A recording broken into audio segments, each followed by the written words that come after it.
Halo teman-teman trader investor, selamat tampil cuan-cuan saham di Asa Teknikal dan Banarmologi Harian. Seperti biasa, hari ini hari Senin mengawali minggu terakhir di bulan Desember dan juga di minggu terakhir tahun 2022 di hari yang sangat sepi. Dan ya, seperti biasa, nanti kita akan mengenai IHSG dan juga beberapa saham pilihan yang menarik-menarik. Sebelumnya, buat teman-teman yang mau kasih tips, support maupun donasi untuk cuan-cuan saham, bisa cari 3 klik di sosial base deskripsi. Nanti teman-teman bisa kasih tip, support maupun donasi untuk cuan-cuan saham dan juga pesan pribadi untuk saya. Terus buat teman-teman yang ada pertanyaan, kritik atau saran, silahkan sampaikan aja, bisa via DM Instagram atau komen YouTube. Dan insya Allah setiap pertanyaan teman-teman akan saya jawab kalau saya sudah ada waktu.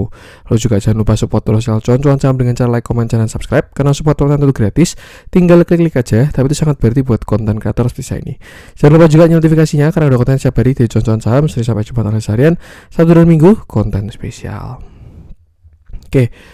Sebelum kita masuk ke transaksi dan analisa, ada pengumuman dulu buat teman-teman yang pengen bergabung grup Telegram cuan-cuan saham untuk bulan Januari 2023. Pendaftarannya sudah dibuka, teman-teman silahkan cek video yang ini, bisa cek profil dari YouTube cuan-cuan saham, lalu klik video yang pendaftaran grup Telegram CCS Januari 2023. Nah, teman-teman tinggal simak infonya, semua sudah disampaikan secara lengkap. Tapi kalau ada yang kurang lengkap, bisa tanyakan melalui DM Instagram @cuan-cuan-saham. Kalau teman-teman mau mendaftar, tinggal klik link yang ada di deskripsi, mengisi form, submit, dan tinggal menunggu invitasi.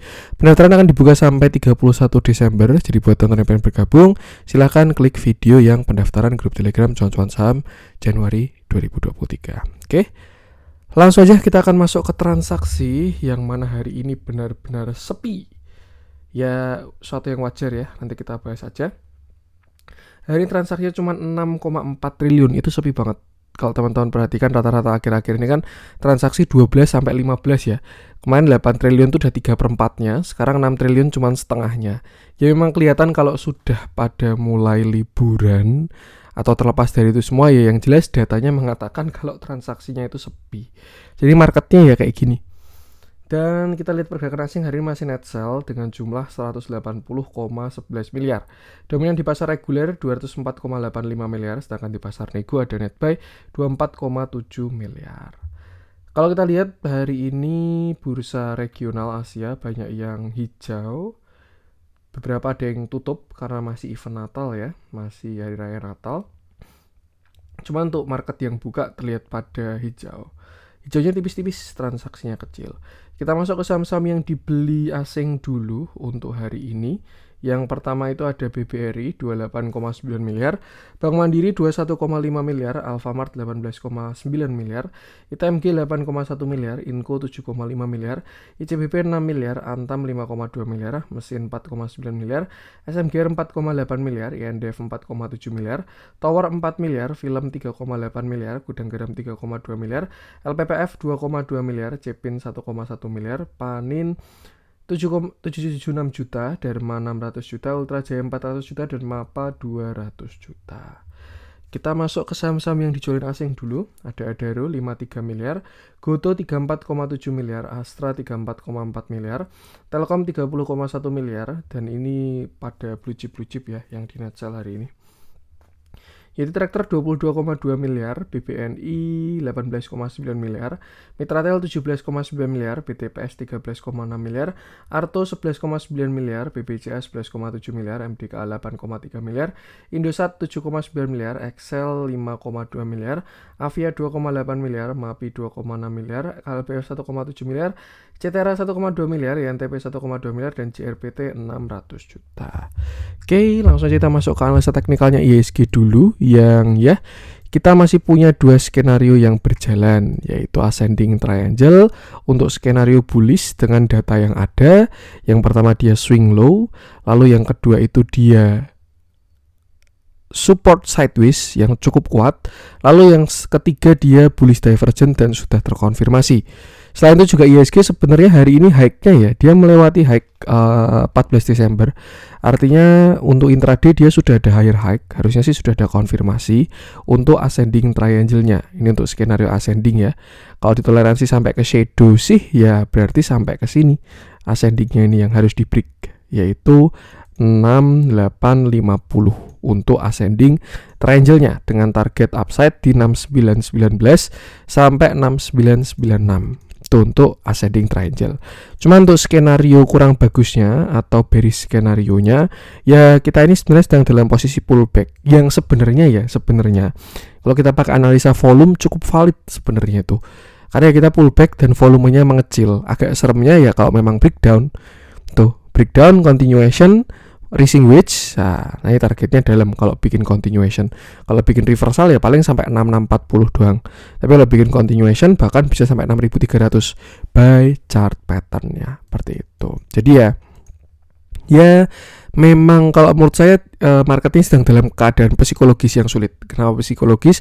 Karena saya rasa banyak yang mengharapkan Desember ini hijau.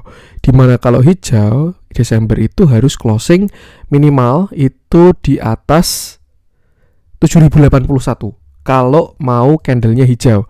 Tapi kalau mau plus, ya IHSG harus closing di atas 7081 juga. Jadi PR-nya kalau IHSG mau kembali ke seasonalnya, di mana Desember itu dominan hijau atau plus entah apalah itu minimal harus closing di atas 7081. Sedangkan sisa dari Desember itu tinggal 1, 2, 3, 4 hari bursa lagi. Saya rasa banyak investor atau trader yang mengharapkan market digas ya 4 hari ini sampai breakout 7081 untuk melanjutkan seasonalnya berdasarkan data historis masa lalu. Cuman memang kalau saya lihat entah kenapa ya agak pesimis jujur. Kenapa? Karena transaksinya kecil banget. Serius, kayak ya ketika transaksi kecil tuh yang jalan ya cuman saham-saham kecil doang, small cap, saham-saham IPO dan lain sebagainya. Untuk yang big cap ya most likely pada rehat atau konsolidasi. Atau worst case skenario mereka juga pada pullback untuk yang big cap ini untuk turun lebih dalam. Jadi ya entah 7081 kalau menurut saya cukup berat IHSG. Tuh. Minimal kalau memang mau bull aja itu 6919 sampai 7000 itu udah bagus. Dia ke pullback swing high-nya ya. Ini Fibonacci 618 sampai 786 ke area sini tuh sebenarnya sudah bagus IHSG nih. Dan itu yang nanti masih closing merah untuk tahun 2022. Seperti itu. Jadi ya kira-kira menurut saya sih walaupun data seasonal itu ada ya, Desember selalu hijau pada beberapa tahun ke belakang, cuman ya kalau menurut saya ya realita ada di depan mata dan ya memang data historis bisa digunakan untuk pengambilan keputusan, tapi ya ke depan pun juga butuh proyeksi karena keadaannya berbeda ya. Mungkin ke belakang suku bunga turun terus, sedangkan sekarang kan suku bunga mulai dikerek dan suku bunga itu musuh dari segala instrumen investasi selain bond. Ya berarti ya saham, terus juga derivatif dan lain sebagainya. Seperti itu. Jadi ya inilah kenapa kripto hancur, saham-saham juga terlihat pada galau, sideways, karena memang kalau menurut saya pun juga kurang kondusif dari suku bunganya yang dinaikkan terus. Banyak risetnya dan memang itu sangat relevan yang namanya suku bunga terhadap saham atau risk asset lah. Mereka mendukungnya bond bagus, kalau suku bunga bagus banget. Tapi kalau saham-sahaman berat kalau suku bunga baru tinggi. Itulah yang membuat kenapa bursa Turkish Airlines pada bullish semua ya karena memang sana suku bunganya ditahan terus. Tuh, tapi nanti musuhnya inflasi. Ya itulah kira-kira rumitnya makroekonomik. Cuman kalau kita lihat by chart memang saat ini IHSG masih sideways walaupun berada di support dan dalam posisi swing high. Kalau menurut saya perhatikan area krusial aja, which is kalau kita pakai sampai shadow itu 6854. Kalau memang market breakout 6854, ada potensi skenario bullish target 6919 sampai 6996 situ dulu. Nanti tinggal kita update lagi. Cuman kalau besok market tidak kuat, lalu dia turun, konfirmasi pertama 6700. Kalau jebol 6700 itu sudah kurang oke kalau menurut saya, karena by structure dia sudah ada lower low. Minimal dia ke 6640. Kalau jebol 6700 dan kalau sampai jebol yang 6640 cukup dalam karena bisa continuation maupun bisa lower low, apalah itu yang jelas. Selain itu dia juga bakal jebol dari support sideways. Jadi perhatikan area-area krusial tadi, kita lihat sampai akhir Desember ini nanti kira-kira gimana.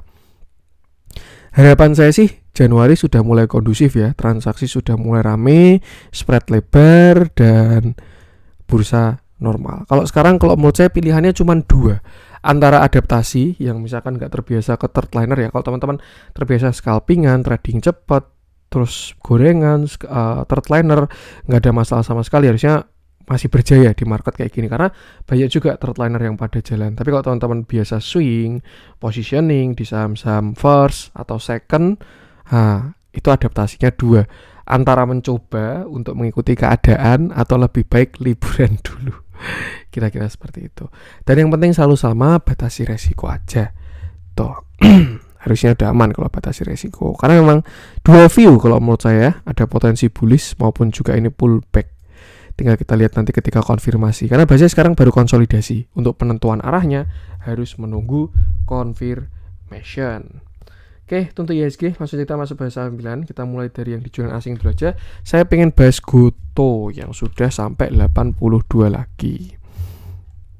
Oke, hari ini Goto turun 4,65% dengan candle yang cukup solid dan volume yang kecil. Ya, kemarin sempat saya bilang ya, Goto itu selama tidak jebol 81, arahnya sudah ke atas.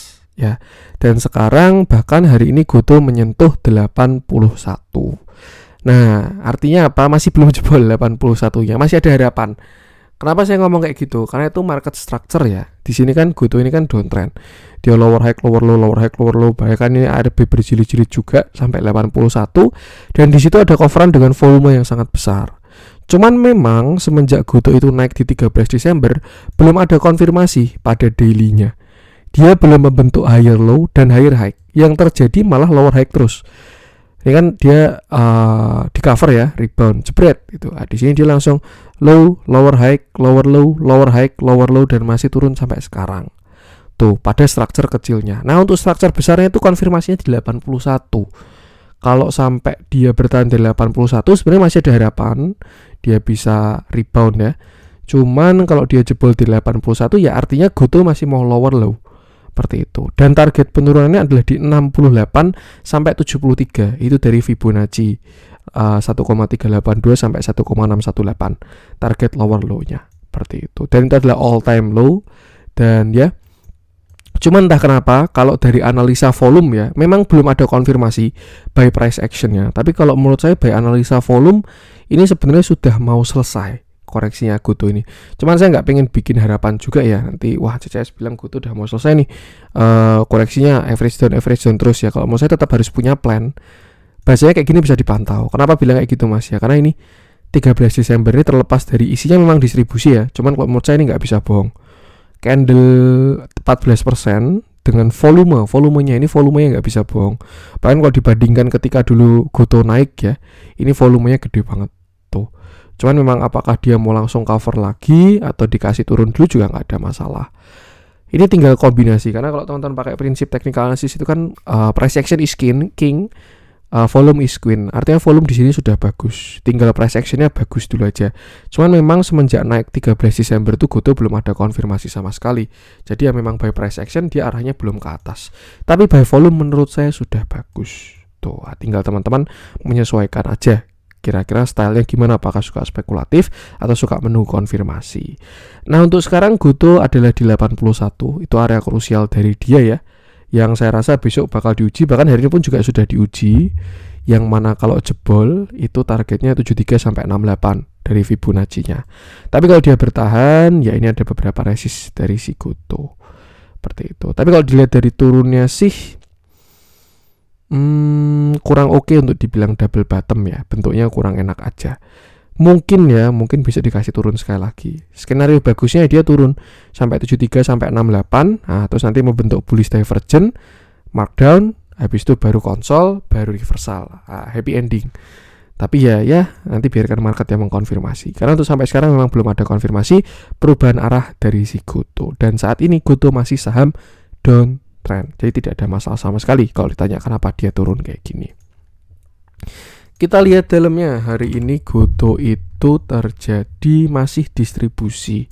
Yang jualan pun juga bukan kaleng-kaleng ya. CC ini underwriternya Mandiri Sekuritas, CC, ZP, ZP, NI, YU, BK, DX. Yang beli juga masih terlihat retail, YP, TP, PD, HD, XC, AK, KK dengan value yang kecil-kecil. Jadi memang kalau dianalisa dari broker summary-nya memang distribusinya masih masif dari si Goto. Tuh, tinggal ya Itu sih kira-kira. Memang apa ya? Data tambahannya masih belum bagus untuk broker summary-nya. Artinya belum terlihat ada akumulasi. Dan memang by price action pun juga belum terlihat ada akumulasi. Karena biasanya akumulasi itu di masa-masa yang menyebalkan. Sideways, nggak ada pergerakan, naik nggak boleh, turun nggak boleh, bikin retail bosen. Nah, nanti ketika breakout baru semua barang dikasih. Seperti itu. Ya, ini perhatikan aja 81. Kalau jebol, siap-siap untuk turun selanjutnya. Untuk Goto, lanjut coba kita cek. Saya pengen coba bahas BTPS sepertinya ada konfirmasi ya hari ini. Kita coba bahas deh, lumayan spreadnya BTPS. Kita bahas BTPS, Bank Digital pertama di Indonesia. Kalau nggak salah ya, correct me if I'm wrong. Oke, hari ini BTPS naik 4,4% dengan candle yang bagus dan volumenya pun juga cakep. Since kemarin Kamis 22 Desember BTPS-nya arahnya sudah ke atas. Dia naik 5%, volume besar, candle bagus, dan ya Jumat kemarin adalah kesempatan beli untuk BTPS itu. Dia retrace dengan volume yang kecil. Pas sampai ke neckline juga, dan hari dia higher high itu sesuatu yang sangat wajar. By bigger view memang BTPS ini sedang berada di area penentuan ya dari skenario symmetrical triangle-nya. Bahkan kalau kita lihat juga sudah jebol, cuman belum ada lower low. Ya, karena low-nya itu kan terakhir di sini 26 ya, 2650, 2630 kan low-nya BTPS. Nah, artinya apa? BTPS berpotensi saat ini masuk ke fase sideways. Karena dia sudah tidak higher low lagi, tapi sudah same low. Nasib baik dia bisa naik sampai 3380. Bahkan kalau dia breakout 3380, dia mulai fase uptrend lagi. Cuman selama tidak jebol 3380, tidak breakout 3380, mindsetnya BTPS ini adalah pullback ya, atau membentuk sebuah lower high sebelum ada konfirmasi yang dimana itu adalah resistennya ini 2850, 2910, 2980, baru 3070. Tuh, kalau udah break yang 3070 menurut saya cukup menarik ya. Apalagi break yang 3200 dia breakout structure, tinggal tuh konfirmasinya ketika break 3370. Jadi itu kalau misalkan teman-teman kemarin ada yang spekulatif buy atau beli BTPS di support ya 2650, bisa manfaatkan kenaikan ini dengan pasang trailing stop karena dia belum ada konfirmasi untuk uptrend lagi pada structure besarnya. Untuk sekarang masih dalam posisi pullback dan bisa gunakan resisten ini. Kalau ada reject di resisten, jangan lupa tes ketat. Tapi kalau misalkan dia lanjut terus, tidak ada rekonfirmasi, bahkan breakout dari 3400, BTPS bakal bagus dan melanjutkan skenario uptrend. Dilihat dalamnya, kemarin waktu turun distribusinya cukup masif ya. Dan ya, ini yang dimaksud dari pullback, besok juga bakal uji resist di sekitar 2980. 29 berapa nih? 2910 ya, pas kena Fibo 0,5. Tuh, ada EMA 50, downtrend line, Fibo. Bisa perhatikan di resist ini. Dan yang penting sama batasi resiko. Amannya untuk saham kayak gini ya, karena dia baru konsol, bahkan juga same low, jangan kejar atas. Amannya tunggu bawah atau bahkan spekulatif buy kayak beli di 2650 kemarin. Seperti itu. Dan yang penting sama, selalu batasi resiko. Untuk BTPS, lanjut coba kita cek. Kita masuk ke yang dibeli asing dulu. Saya pengen coba bahas si nggak ada spread semua yang dibeli asing hari ini. Ada spread Ultra Jaya. Ultra Jaya kurang menarik kalau menurut saya, kurang liquid ya barangnya dia. Kita skip aja deh. Kita masuk ke yang merah-merah dulu untuk hari ini. Apa yang koreksi? Masih didominasi small cap. Apakah kita akan membahas small cap? Kita bahas MAPI dulu deh. MAPI juga lumayan turun ya, 4%, ada spread. Oke, hari ini MAPI turun, dia turun 4,5% dengan candle yang solid dan volume yang cukup besar juga, membesar lah, tapi masih kecil ya. Terakhir kita sudah bahas MAPI, di mana dia ini kemarin terlihat ada patah dari uptrendnya. Ya sebenarnya kalau ditoleransi masih belum sih. Tuh, cuman memang kenaikan di sini tuh agak kurang enak. 29 ya. Saya lupa waktu itu juga kena target higher high kalau nggak salah. Nah kan udah kena target higher high juga. Lalu terkonfirmasi dengan candle yang kurang bagus. shooting star atau apalah ini dengan volume yang cukup besar. Setelah itu MAPI turun sampai 1270, di sana pun juga muncul setup dan itu adalah rebound dari uptrend line.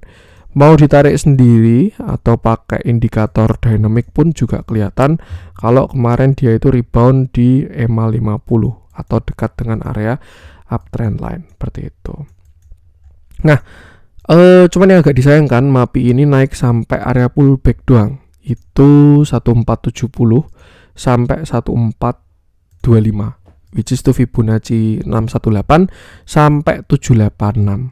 Dan ya, worst case skenario-nya kenaikan ini adalah pullback. Karena kalau kita lihat buy structure pun dia juga sudah punya lower high, lower low, high, low, lower high, lower low. Nah, worst case-nya ini dia bikin lower high pada structure yang lebih besar. High, low, lower high, lower low. Dan sebenarnya pun kalau misalkan MAPI koreksi ini masih nggak jelek ya, karena dia pun juga masih saham uptrend. Cuman memang posisinya agak jauh daripada major uptrendnya. Jadi ya koreksi itu sesuatu yang sangat wajar, tidak ada masalah sama sekali. Seperti itu. Nah, artinya apa? Artinya untuk sekarang worst case skenario-nya MAPI ada arah ke 1270. Kalau memang dia ini adalah pembentukan lower high ya, itu dia mau ada uji 1270. Dan kalau dia jebol dari 1270, maka terkonfirmasi MAPI memiliki lower high lower low pada structure yang lebih besar. Artinya dia bikin downtrend pada structure yang lebih besar. Di mana yang pertama ini high low lower high lower low. Nah, dia membentuk yang lebih besar. High low lower high lower low. Nanti juga koreksinya pun bakal lebih besar. Cuman ya itu, kita zoom out aja, ini juga masih sama uptrend pada structure yang lebih besar lagi. Artinya ini adalah pergerakan kecil di pergerakan besarnya. Tinggal kita pakai time frame yang mana. Itu aja PR-nya seperti itu. Bahkan ya kalau kita pakai time frame besar, MAPI itu turun sampai 900 tuh masih nggak jelek.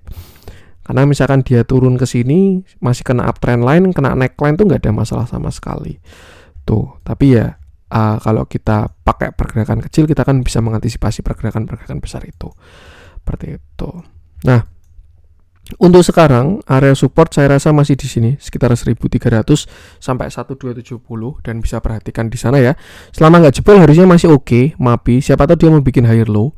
Tapi kalau dia jebol 1300 sampai 1270 ya artinya ini adalah pembentukan lower high atau pullback untuk turun lebih dalam. Jadi ya perhatikan area tadi dan jangan lupa batasi resiko. Tidak dalamnya terjadi distribusi juga. Kalau mau saya tuh konfirmasinya menggunakan price action ketika jebol area krusial tadi.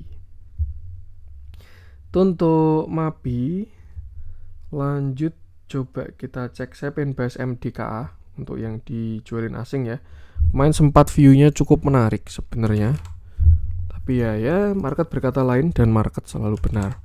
Yang bisa kita lakukan adalah batasi resiko. Oke, sayang sekali hari ini MDKA turun 1,75% dengan candle yang tidak terlalu solid sebenarnya, dan volumenya kalau kita lihat menurun sejak sini ya. Ini terlihat pullback memang berarti kalau by analisa volume, dan dia terus mengecil terus. Beberapa skenario bullish dari MDKA, inverted head and shoulder, bullish pennant dan lain sebagainya gagal semua, dan memang MDKA-nya pengen koreksi dulu. Bahkan sekarang dia udah terkonfirmasi karena closing di bawah 3970. Artinya apa? MDKA membentuk lower high lower low pada structure yang lebih besar. Seperti itu. Ya kira-kira seperti ini. Ini dia high low lower high lower low. Maka dari itu MDKA sekarang sudah punya downtrend channel. Nah, cuman menariknya adalah MDKA saat ini sedang berada di posisi swing low. Tuh, jadi besok dia bisa swing high juga. Cuman kalau kita lihat strukturnya memang dalam kondisi downtrend karena sudah punya lower high lower low. Nah, kita bisa tarik Fibonacci untuk mencari target pullback-nya. Kalau asumsinya hari ini adalah low terendah atau dia tidak jebol 3.900, maka ini adalah resistennya. 4.000, 4.100, 4160 baru 4.200 untuk si MDKA saat ini. Sedangkan support masih belum terbentuk, jadi kita masih bisa gunakan support sebelumnya, which is itu di area 3.900. Pas di rebound hari ini. Cukup menarik, saya rasa bisa MDKA ada potensi untuk rebound, tapi yang namanya konfirmasi atau bullish lagi itu perlu banyak konfirmasi. Jadi ya kalau mau dimanfaatkan selama dia nggak jebol 3.900, ada potensi untuk pullback dulu mindsetnya selama belum ada konfirmasi ya. Tuh, entah dia sampai neckline doang 4000 atau bahkan sampai Fibo sampai swing high, nggak ada yang tahu. Yang jelas selama tidak jebol 39, MDK harusnya cukup menarik. Seperti itu. Kalau kita pakai bigger view, kita mau lihat pakai ascending ya, 1 2. Ini sebenarnya yang ketiga belum kena. Cuman dia juga ada dekat sama uptrend line. Dan kalau kita pakai view tersebut, MDK stop lossnya masih di bawah 3500 sebenarnya. Jadi ya tinggal sesuaikan time frame. Cuman saya rasa selama tidak jebol 39 cukup menarik MDK. Dilihat dalamnya terjadi distribusi hari ini, momentum juga melemah. Moving average mau dead cross, ya mungkin dia pullback sampai 41 pun bisa juga ya, sampai kejemput moving average. Tuh, nggak ada yang tahu. Yang jelas sama, batasi resiko gunakan area-area krusial tadi. Kita masuk ke yang hijau-hijau, apakah ada yang menarik ya? Masih didominasi oleh Bayan yang sudah menjadi orang terkaya di Indonesia. Karena kalau Pak Duartono itu kan terkaya digabungkan ya. Tuh, tapi kalau kekayaan pribadinya udah kalah sama pemiliknya Bayan ini. Hebat emang. Definisi yang kaya makin kaya ya, karena mereka sudah bisa mengolah uangnya dengan bagus.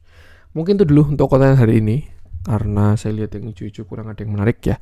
Semoga bermanfaat. Mohon maaf kalau ada kurang dari saya. Jangan lupa support terus channel Cuan-Cuan Saham dengan cara like, comment, share, dan subscribe, karena support itu gratis tapi sangat berarti buat konten kreator saya ini. Sekian dari saya, salam cuan.